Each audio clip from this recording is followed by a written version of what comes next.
فَاعْلَمْ أَنَّهُ لَا إِلَٰهَ إِلَّا اللَّهُ وَاسْتَغْفِرْ لِذَنبِكَ، بس جان لو کہ اللہ کے سوا کوئی معبود نہیں، اور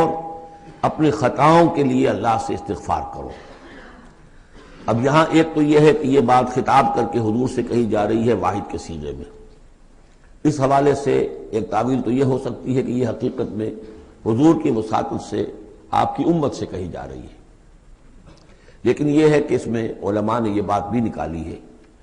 کہ یہاں حضور مخاطب ہے، اور حضور کی مخاطبت میں یہ پہلو موجود ہے کہ حضور کے گناہ کا معاملہ جو ہے ہم اپنے گناہ پر قیاس نہ کریں۔ حسنات الابرار سیئات المقربین، حضور کی تو جو انٹینسٹی ہوتی تھی تعلق با اللہ کی شدید، اس میں ذرا سی کمی آتی تھی تو آپ اسے بھی سمجھتے تھے کہ بہت بڑی کوتاہی مجھ سے ہو گئی ہے۔ گویا کہ ہمارے لیے تو کہیں بمشکل کبھی اللہ تعالیٰ کی خصوصی عنایت سے طبیعت کے اندر انشراح ہو جائے تو یہ بہت بڑی نعمت ہے، اور حضور کے لیے وہ تو انشراح تو ہر وقت رہتا ہی تھا۔ اگر ذرا سا کہیں کسی مسئلے میں تھوڑی سی اس انشراح کی شدت میں کمی آ جائے تو آپ اسے بہت بڑی اپنی کوتاہی، بڑا گناہ سمجھتے تھے۔ ویسے میری ایک ذاتی رائے بھی ہے، وہ میں اگلی صورت میں آ کر اس بات کو پورے طور سے واضح کروں گا کہ یہاں حضور کی خطا سے مراد یہ ہے کہ جو بھی اس جد و جہد میں کہیں کوئی کوتاہی رہ گئی ہے، اور وہ کوتاہی اگر دوسرے مسلمانوں سے ہوئی ہے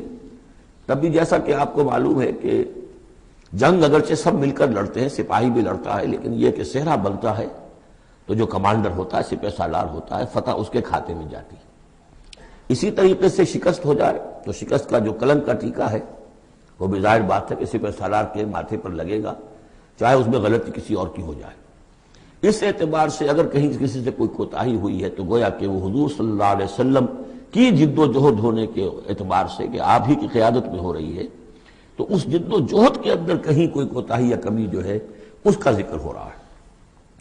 وَلِلْمُؤْمِنِينَ وَالْمُؤْمِنَاتِ، اے نبی آپ استغفار کیجئے اپنی خطا تقصیر کا بھی، اور اہل ایمان مردوں اور عورتوں کے لیے بھی۔ وَاللَّهُ يَعْلَمُ مُتَقَلَّبَكُمْ وَمَثْوَاكُمْ، اللہ خوب جانتا ہے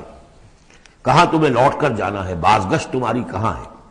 اور کہاں تمہارا اصل گھر ہے مستقل، تمہارا ٹھکانہ کہاں ہے، یعنی آخرت، بہشت۔